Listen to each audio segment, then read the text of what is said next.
Good day everyone and welcome to another day of house arrest, just joking around keeping things light.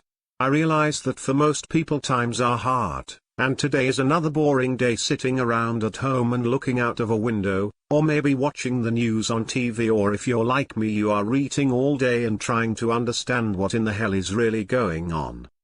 As time goes by things will get worse for some people, for those especially having a hard time coping with being confined.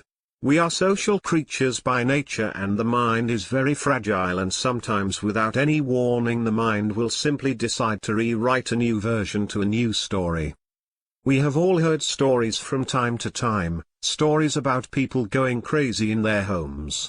Maybe you heard something in passing, or possibly somewhere on TV, but what you never hear is why, I mean what makes a perfectly normal person go crazy in their own home. Some might say schizophrenia, or perhaps delusional or even paranoid, but there is another word for this phenomenon and that word is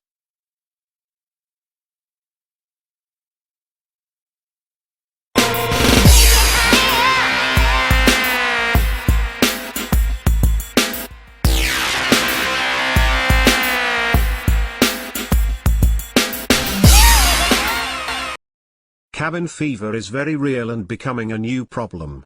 The term cabin fever actually refers to the distressing claustrophobic irritability or restlessness experienced when a person, or a group, are stuck in an isolated location or in a confined space for a period of time. I mentioned earlier that a new phenomenon was arising in the shadows. Let me explain what I mean. People are out running around and the numbers are growing exponentially across the globe. What is now happening is a growing amount of people which are displaying signs of cabin fever, and as time passes, more will be out and about, and with the growing amount of tension between people, cities, states, and governments, and with the possibilities of martial law, things would become catastrophic. I believe it is safe to say that change is hard for most people, and what I've come to realize is, that when you have a mass amount of people that are confined, and are required to change their everyday habits, then generally speaking what happens, is a struggle of mind and spirit, and soon afterwards you have the fever, the bug that shows up and crawls deep into the mind, twisting and turning your thoughts against you. There are however several signs you can watch for, clues you can spot and use to take care of yourself. The most common things to look for are as follow. 1. Restlessness and decreased motivation and more than the average irritability you might experience on an average day. Number 2. The feeling of hopelessness, difficulty in concentrating, and a sudden change in sleep patterns. 3. Distrust of others around you, lack of patience or a sudden feeling of persistent sadness or depression. Also if you're experiencing lethargy, or in other words if you have trouble waking up. It is important to keep the mind active and focused during these hard times. I have some tips that might help. There are many indoor games for kids, as well as for adults, that can help pass the time. Of course, proper exercise is important, especially if getting around is limited.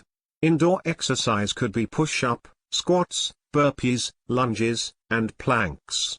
Of course, eating the right foods are more important now than ever before. Because of social distancing, sometimes a phone call is not enough. So you could always Skype or perhaps Zoom or maybe FaceTime. And with digital products you could always try painting, or art and crafts.